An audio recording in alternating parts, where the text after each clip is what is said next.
Hey guys, it's Putty from the Rustafied official servers here with a quick overview of this Thursday's update. This is just a reminder that this week's update is a forced wipe.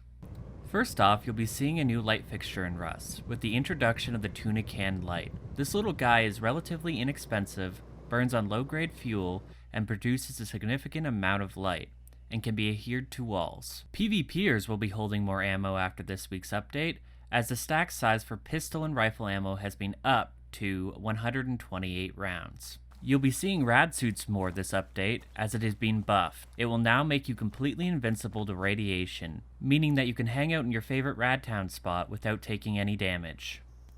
Bone armor will be a little more viable, as the set will now see a reduction in cost. This should have more Newmans running about in boned gear. One of the last remaining pieces of the XP system will be removed from the game. The ownership bar will be removed this update. Although it was a feature that most players enjoyed, it did use its fair share of server resources. But not all is lost. For those of you who enjoy collecting skulls, skulls will now display the owner's name when you click on them in the menu. Farming is still being tweaked. It is now easier to keep your plants hydrated, as it now requires less water to saturate the soil.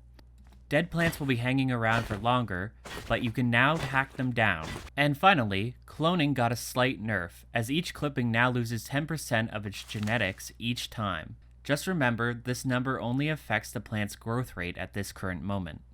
Faster load times are here with the introduction of world serialization. This means that load times for both client and servers will be quicker. It essentially works by saving a snapshot of the map instead of having the user regenerate the map each time they load into the game. Some changes have been made to the ladder hatch. These changes negate some commonly used raiding tactics. Bone clubs and hatchets no longer deal damage to the underside of the hatch.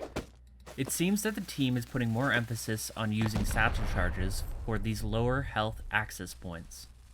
You might think twice about putting a pumpkin on your head. This glowing fashion statement can now be spotted from a much greater distance.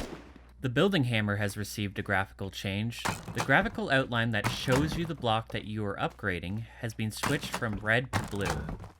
If you enjoy using the cleaver, you'll be happy, as it now does more damage and has a higher attack radius. Gary has added 3 new items that can be skinned: the satchel charge, the double barrel shotgun, and the Yoka pistol. He also improved the quick crafting menu by having it use the last skin that you chose for the item that you are crafting. That's a summary of the significant changes coming to Rust this week. I'm Putty, and thanks for watching. If you want to know more about this update or any other update, subscribe to the channel or head over to Rustafied.com, and don't forget to check us out on the Rustafied official servers.